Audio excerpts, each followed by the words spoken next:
Hello world! This is another wonderful webisode with Rupert Cheek and Constance Quigley, and together we make up Constantly Cheeky, and this would be webisode 5. And in webisode 5 we want to talk about some really serious things today. This webisode is specifically made for amateur artists who are trying to find their way into the music industry. So today we are going to discuss a few key points in creating your career in the music industry, establishing your fan base, and making sure that you've gained visibility with all of the right connections. So we're going to go over a few key topics. One is knowing your goals.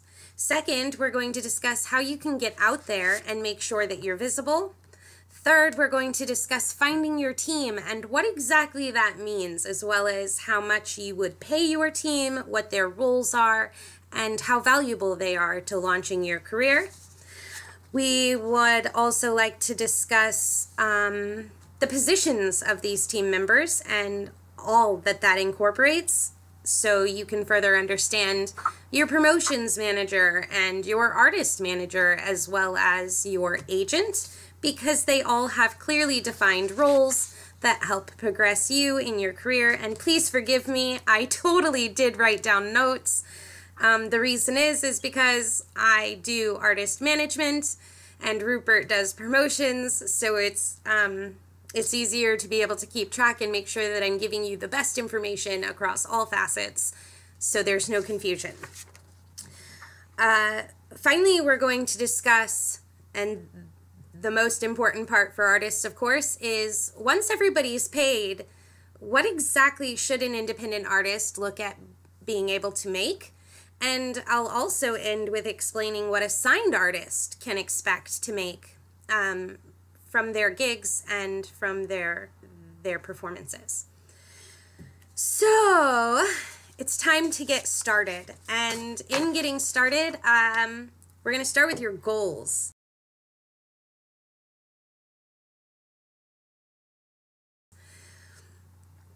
I know this sounds really obvious and extremely easy, but as an artist, when you start to launch, you have to be able to understand your goals.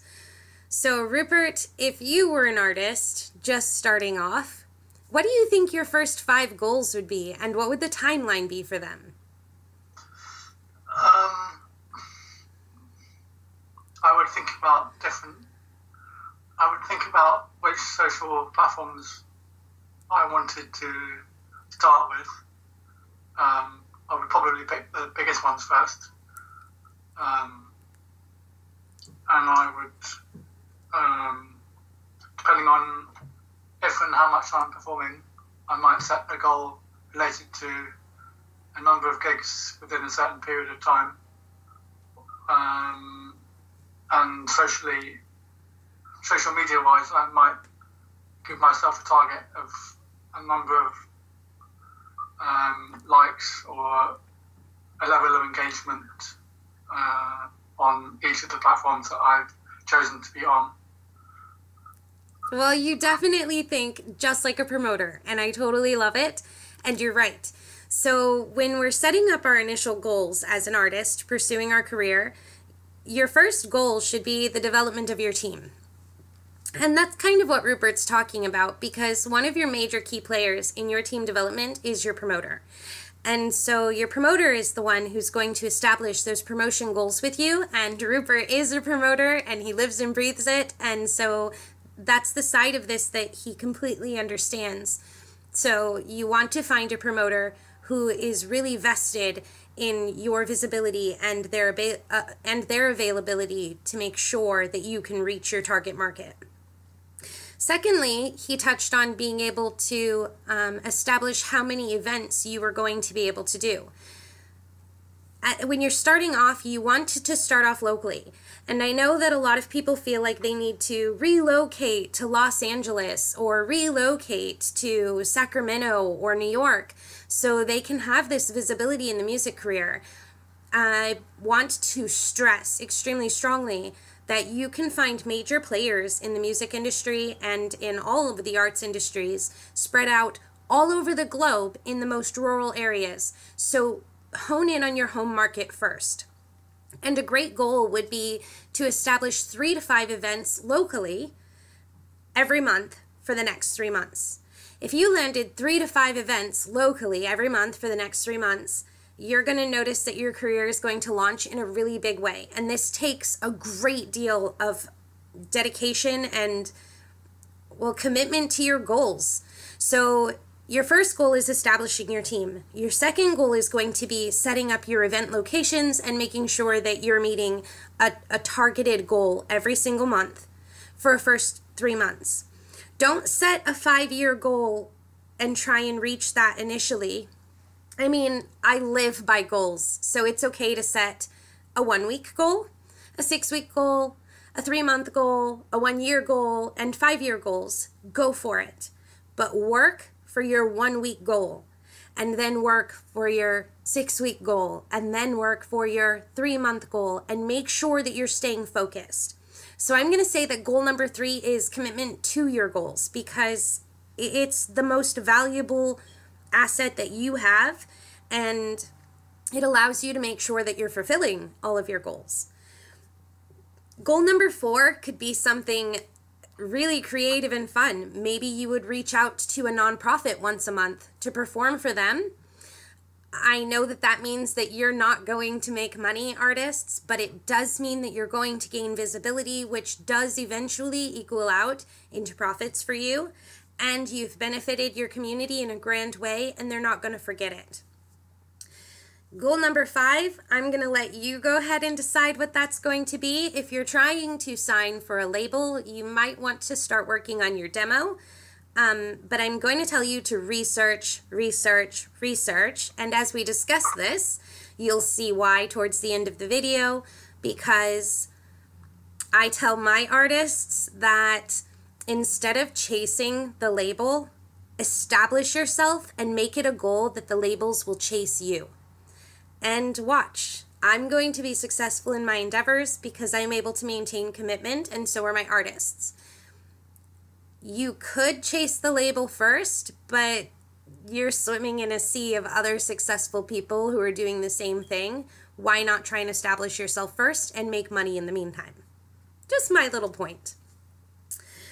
So, second point, getting out there.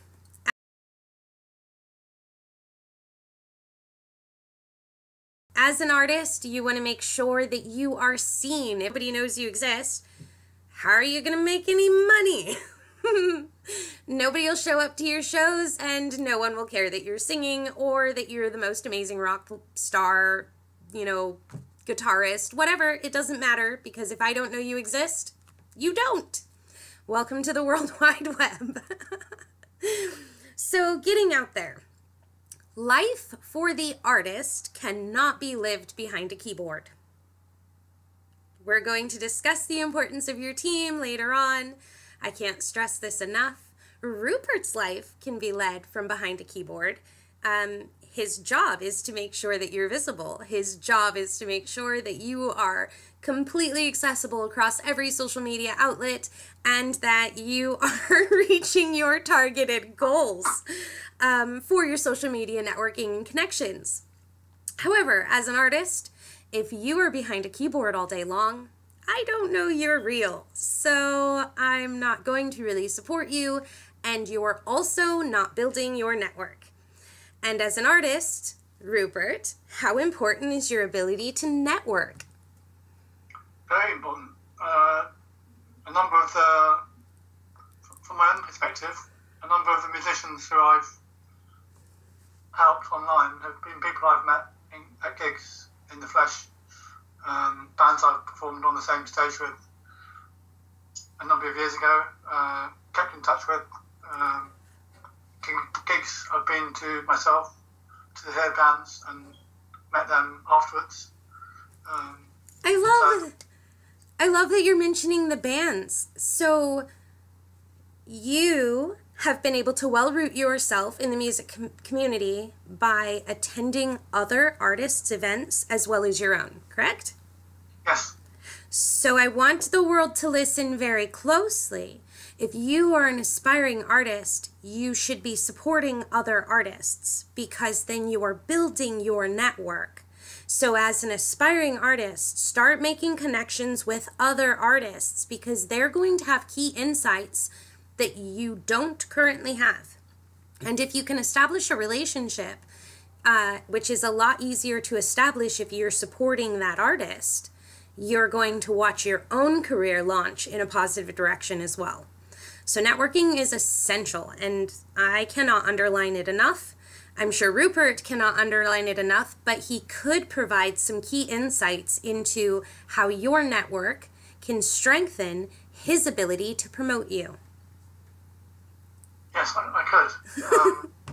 One of the things that I was just thinking of about going to events is one of the discussions that many people have had over a number of years is musicians who go to the gigs that they've got to perform at and then leaving straight after their set, as opposed to sticking around and listening to other bands performing and supporting them at the events, which is a great way of, again, networking and supporting other people in the local and national industry. Well, and even stepping outside of the music industry, as a patron of an artist, I would be more inclined to support an artist who hung out and supported the additional artists on that set. So that's also really important to remember, is that when you're building your visibility and you're building your network, you need to remember the golden rule. Treat other people the way that you wanted to be treated. So if you want other artists to be supporting you, reach out and support them. That's huge. And I'm not going to say only reach out and support signed artists either. That's insane. Reach out and support other independent artists who are just starting off, because you guys are going to grow together and you'll build a major network. I don't want to say that huge artist networks aren't every day in your face, but in the 90s, huge artist networks were the go-to thing. If you bought one person's album, you bought 7 other albums because they worked together. You can start creating that for yourself. It's a very profitable platform and one that you want to work with, just honestly, because networking is the future of every industry. This isn't just for the music industry, although this video is more targeted to that. But for every industry, you need to start supporting other people who are equally rooted in that industry, people who are further advanced in that industry, so you can go ahead and progress and advance with them, learning from them. You can lean on each other and start leveraging your strengths and weaknesses for greater success across the board. Mutual benefit, people. Mutual benefit, people. We need to start working for that. If you want to find success, look behind the scenes. They are always, all artists are supporting other artists. It is a mutually beneficial agreement. So build yours. That's a part of making sure you get out there and that you get seen. On to further notes. I hope that I impressed that enough. Oh, this is the worst. This is the worst part of the conversation, Rupert. We need to talk to artists about the word no. What do you mean? This really scary word. So, when you're starting off and when you're well established, as an artist, should you be comfortable with the word no? Yes. Yes. You should be comfortable with the word no. The word no should never be discouraging. It shouldn't.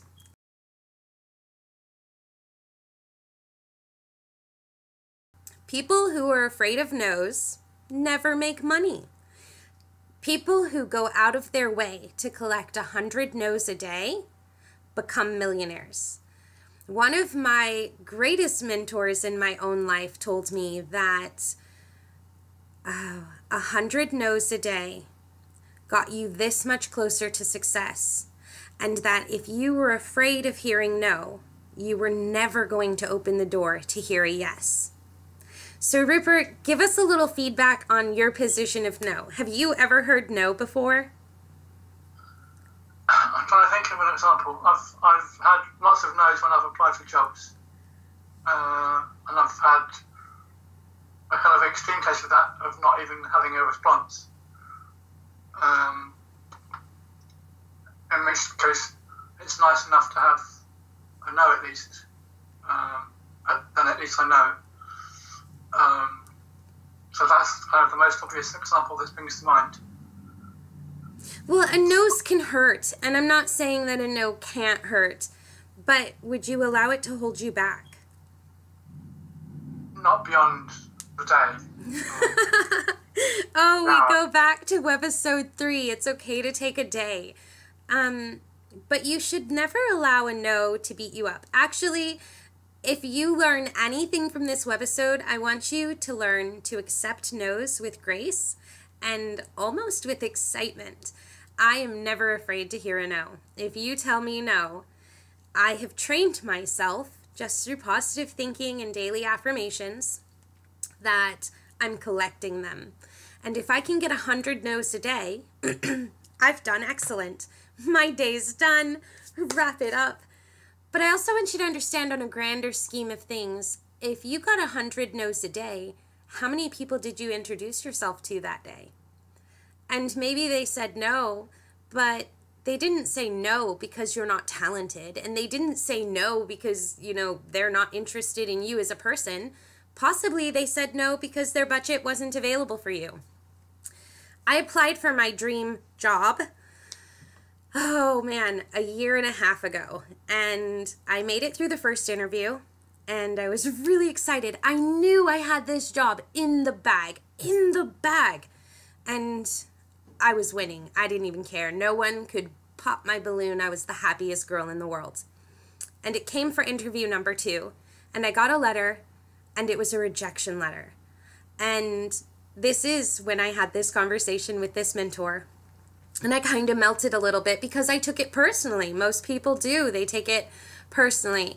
And so I reached out to my mentor, and I was like, they told me no, and I did so well, and I don't know why. And, you know, I'm really super talented, and I have this amazing history of experience and expertise, and I have no complaints on my file. Why would they tell me no?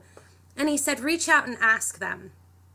So I did. I reached out and I asked them. I put on my bravery boots and I did it. And do you know what I found out? They told me no because their $170,000 a year salary wasn't good enough for me. What? At the time, I would have ripped out my hair for such a pay. Like, that was good enough for me at the time. But they thought I was better than I thought I was. And so I had to regroup. I had to think about it for a while and decide, how much am I really worth? And so I started looking into it. And I'm just going to tell you that they were right. I deserved that no. And I will forever be grateful for that no. Thank you so much for telling me no.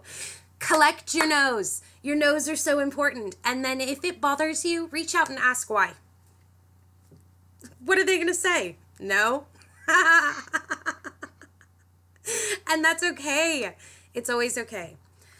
So, work on collecting your no's. They are super important. Every day, collect your no's. You tell your kids no all the time. If you have kids, you tell them no. You don't expect them to wallow and like give up on life. You expect them to try harder. So you go out and try harder. Collect more no's. Don't hate them. Love them. Love your no's. Seriously. Did you have anything you want to add to my beautifully heartfelt no speech? I guess when I get a no from a job application, I used to get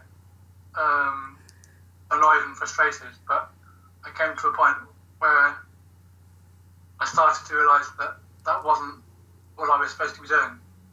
So I thought of it as a positive thing. Well, I'm going to thank everyone out there who told Rupert no. Because if you didn't tell Rupert no, Rupert and I would not be collaborating right now. And he'd be behind a desk somewhere wishing his life were over, like 90% of the world's population. So I was behind the desk today, but I wasn't wishing my life is over. Well, right. You're behind a desk, but you're doing what you love now, which is totally amazing. Side note, I, for humor, looked up funny tweets, 2016 funny tweets from work. If you want a really great laugh and you want to remind yourself why we work for ourselves, and if you're not self-employed and you want a little encouragement to go out and do it, read them. They are absolutely fantastic. I wanted to share every single one of them, but I didn't want to blow up my Twitter network, so sorry, world. I'll start sharing one a week just so you guys can see how funny it is, or how sad it is. It's pretty sad. Like, just be real. Okay, so on to finding your team.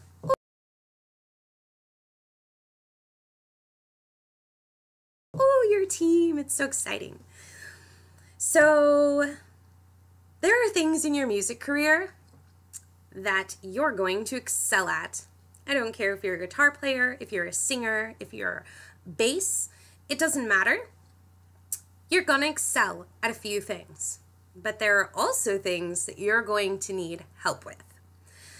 So let's talk about your team roles and exactly how they make up the actual artist group behind the scenes. And first and foremost, I'm going to assume that if you're watching this show, you are an artist and you have music and you want to get it out there and you're ready. You're just waiting for that one moment, that one precious, somebody knocks on your door and goes, you're ready to launch, and that's never gonna happen. So let's talk about your team and how you can actually make that happen. Keywords being you make that happen with your team. So what exactly is a promoter for a music artist, Rupert, and what do they do? What I do, I can talk about what I do. I help people, namely musicians, to find an audience online through social media. Whether that's helping them to decide what to say, where, how often, which platforms to use, which pictures to post. Any questions about music, because I studied music, I can help them with music-related questions. I have a number of groups online which they can post themselves in, and I can post for them in a number of places as well. And I can share the content that they put out on their profiles and pages. And I can suggest things specific to each artist to help them get to where they want to be. Well, and you work closely with the agent and the manager, making sure that when an event is coming up, you're promoting for that event and all of the dates line up. You wouldn't want to promote for an event last April, so you want to be promoting for the event coming at the end of July because we want to get people there and we want to get them engaged and interested. So you do a lot of work that's connected with the management, the agent, or the operations offices to make sure that the fan base is aware that the artist is doing something. And in the event that the artist isn't quite doing anything, you make sure that the fan base doesn't fall off the face of the planet. So you keep the fans engaged and you keep them actively engaged with the artists. What about social media presences? For you as a promoter, do you have the availability, or I think you do, but do you have the availability to run social media accounts for the artist? I do. Happy to discuss ideas and requests with specific artists on a case-by-case basis. So if you're not that great at it, you could always hire someone to work with you. And I want to use the word hire very leniently because we are talking about a team. So with Rupert, the average promoter, at least in the US, makes anywhere between 15 and 20% of the artist's earnings. What would your do you work off of percentages, or do you work off of monthly fees? Or do you give a balance offering both?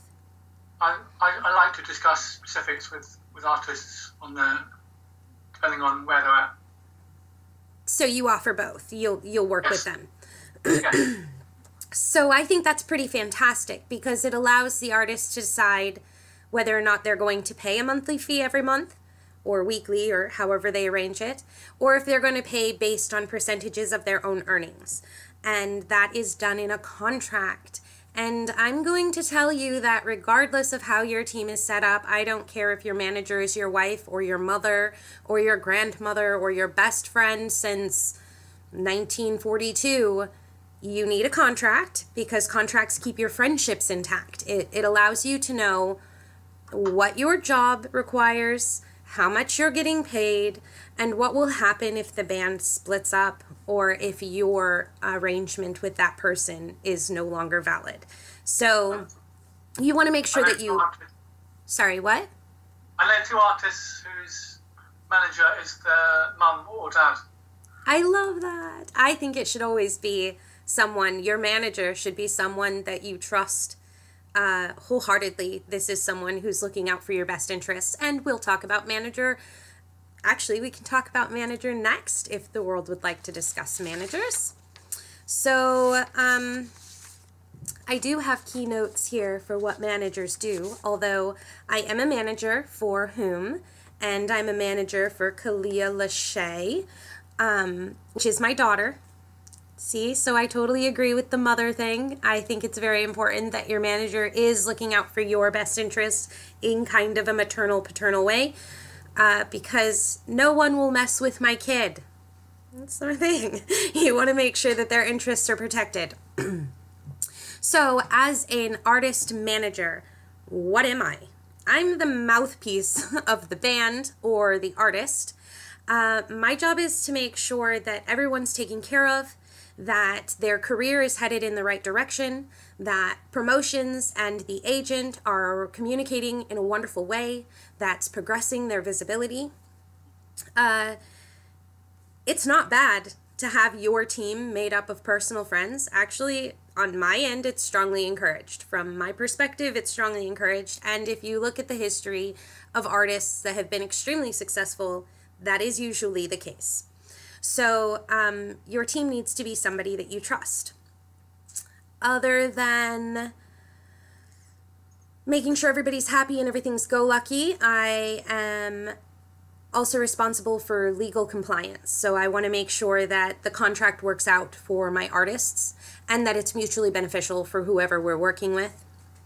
It's my job to make sure that the agent is aware of what the band's direction is and where they're trying to take themselves in their career, make sure their goals are clearly articulated, especially to promotions, because promotions is a big push, and I think that promotions is commonly undermined for its importance, and I want to underline that promotions is as equally as important as your management, and I don't just say that because we collaborate because it's actually that important. So underline the importance between your management and your promotions.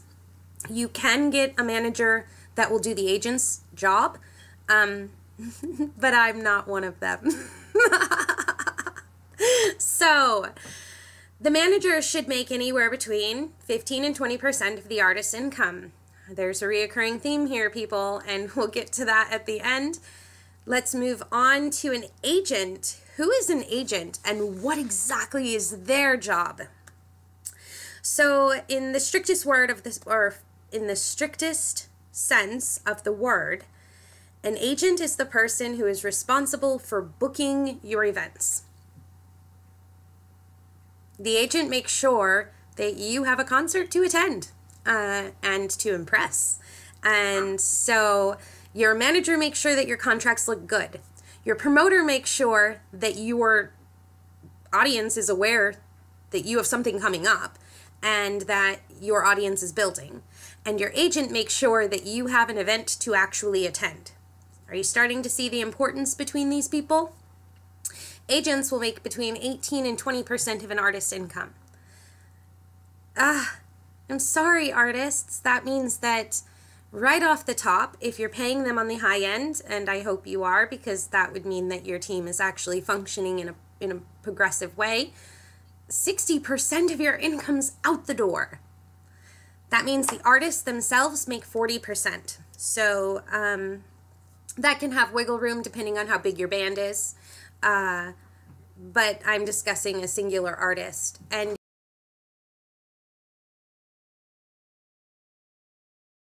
so this leaves 40% for the artist, and depending on how your contracts are set up, there is some wiggle room, but really there's not much.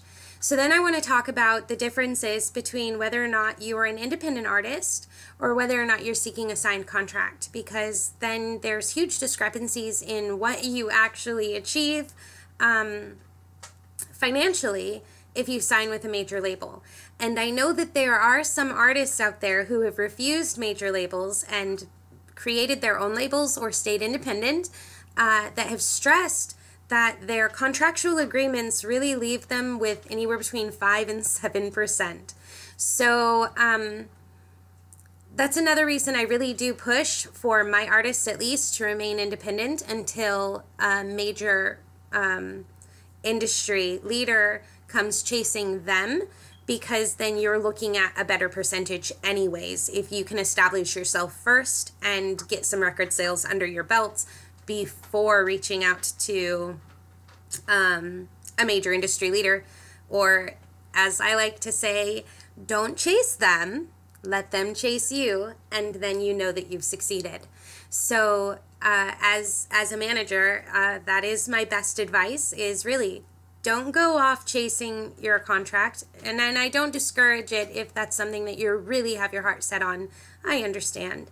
But if you really have your heart set on getting your music out into the world and being able to make profitability, then maybe you need to be looking at remaining independent for a while and giving them something to chase. So what are your thoughts, Rupert, about pay and making sure that everything stays fair across the board? On that last thought, I would second that and encourage people to be so good that people come after them, as opposed to chasing people when you may or may not be ready yet. So I hope you guys brought a pen and paper, and if you didn't, please go ahead and rewind and start taking some notes. There are amazing resources online to help you find ways to launch your career in the music industry. So, commitment to your goals, people. Commitment to your goals. Build your team. Go outside. Go to a concert. Start talking to people. And I am sick and tired of hearing artists tell me that they cannot build their status in their hometown. Your hometown should be your greatest support. So if you can't make it at home, why do you think you're going to make it in London? Why do you think you're going to make it in New York City?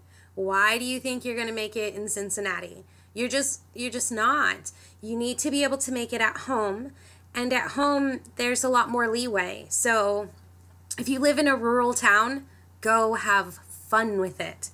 You have so many more options available to you than, in my opinion, than people who live in major cities, because your local restaurants and bars, they don't get very many offers for live entertainment.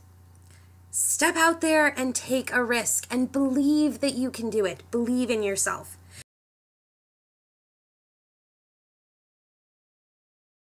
And try and get as much information as you can, and try and make sure that your relationship is mutually beneficial. It's important. Anything else? No. No. So we've told you how to succeed. What are you doing? Why are you sitting there watching me? Get out there. Go win. Because you're talking to me. No. I was talking to the artists that are watching us as soon as I publish it. So anyways, stop sitting here and watching Rupert and I. Go out and grab your career, because no one's stopping you. No one's stopping you except for you. Listen to motivational music. Listen to motivational videos. At least twice a day. Pick 2. I don't care which 2. Just pick 2. Listen to 2 a day and watch your life change. Because you have to change the way you think to hone in on success. And other than that, like Rupert, get up and go. Thank you so much for joining us, and we look forward to talking to you guys on Friday. Please like and share. That shows you care. And let other artists know that there are resources out there and people who want to see them succeed. Bye. Bye.